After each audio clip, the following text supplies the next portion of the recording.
ప్రకృతి ఏతత్ క్షణపర్యంతము.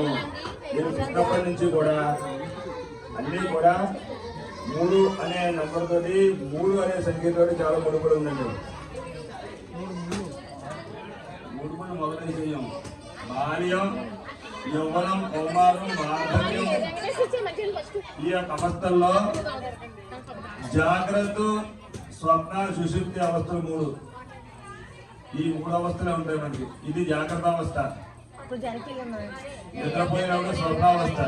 దాంట్లో కూడా మనకి కళల రూపంలో వస్తూ ఉంటాయి. అంటే మనం చేసిన పనినే ఆ వాసన రూపంలో మనకి ఆ కళల్లో వస్తూ ఉంటాయి. తర్వాత సుషుప్తి, దీర్ఘ సుషుప్తి అన్నమాట. అంటే మనం లేచి వరకు కూడా మళ్ళీ మనం పడుకున్న విషయం కూడా మనకు గుర్తుంది. అది దీర్ఘ సుషుప్తి. ఆ సమయంలో మన ఆత్మ అనేది పరమాత్మలో లీనమై ఉంటుందని మనకు తెలియదు. దానికి కారణం ఏంటంటే మనోబుద్ధి, అహంకార చిత్రాలు. ఈ 4 కూడా మన యొక్క పరమశివుని యొక్క దర్శనానికి అడ్డుపడేవి అన్నమాట. ఈ మనసులో చేసే సంకల్పాలు కానీ మనం చేసేటువంటి పాపాలన్నీ కూడా ఒక అర్థానికి బసి పెడితే ఎలా ఉంటాయో అలా బట్టి ఉంటాయండి.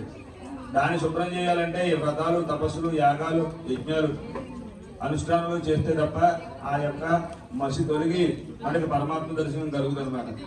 అందువల్ల స్త్రీలకి ముఖ్యంగా రజోదోష నివారణ కోసం, అంటే బహిష్టు అయిన తర్వాత, రజస్వలు అయిన తర్వాత నుంచి కూడా ఇంట్లో కలపడం వల్ల, ఆ సమయాల్లో చేయకూడనటువంటి నిషిద్ధ కార్యాలు చేయడం వల్ల వచ్చే పాపాలను పోగొట్టుకోవడానికి లక్షపత్తి వ్రతం అనేది ఉందండి.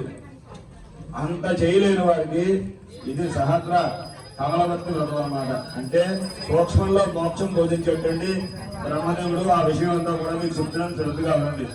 పూర్వకాలంలో ఉపాయన సమయంలో బ్రహ్మలోకంలో నుండి విశేషమైనటువంటి దేవతా సభ జరుగుతుందండి. ఆ సభకి సమస్త దేవతలు కూడా ఋషులు, గరుడ, గంధర్వ, కిన్నెర, కింపురుషాదులు పట్టి సమేతంగా విచ్చేసి ఉన్నారండి.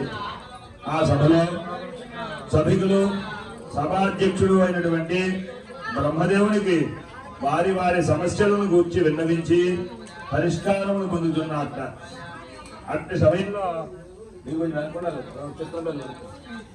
అట్టి సమయంలో అక్కడ ఉన్నటువంటి ఋషిభక్తులందరూ కూడా ముక్తకంఠముతోటి బ్రహ్మదేవుని ప్రార్థించాట. ఓ మహాత్మా, భూలోకంలో స్త్రీలందరూ కూడా ఏమయ్యే భూలోకంలో స్త్రీలందరూ కూడా రజోదోషం వల్ల కలిగినటువంటి పాపముల చేత పీడింపబడుచును దరిద్రమును అనుభవించుచుంటది. ఆ దరిద్ర దోషం వలన మరలా అనేకమైనటువంటి పాపములు చేయించు, మరలా పీడించబడుచు హీనమైనటువంటి పశు, పక్షి, కృషి, కీటకాది జన్మలు పొందుతున్నారు. అట్టి వారు తరించిన మిత్రము పురాణములలో అనేకమైనటువంటి వ్రతములు ఉన్నవి. ఆ వ్రతములు ఆచరించుటకు విశేషముగా ధనవ్యయము కలుగుతున్నది.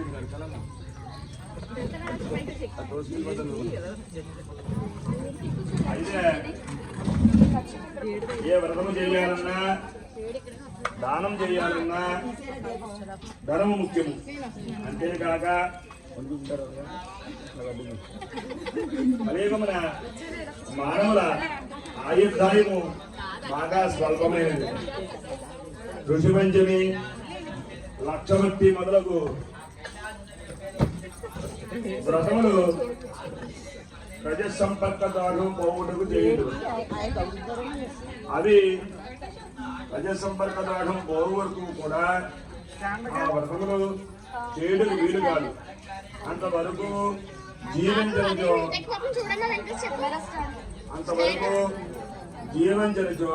రజోదోషము పోగొట్టుకున్నకు ఆస్కారము కలగలేదు. కావున స్త్రీలు రజోదోషము పోగొట్టుకున్నకు ఏ వయసులో నేను స్వల్ప ద్రవ్యముతోటి, స్వల్ప నియమములతోటి సులువుగా ఆచరించదగు వ్రతమును లోక ఉపకారము కొరకు మీరు మీతో మాకు చెప్పవలనని చెప్పి ప్రార్థించాట బ్రహ్మదేవుణ్ణి ఆ యొక్క స్త్రీలందరూ కూడా ఋషిభక్తులందరూ కూడా.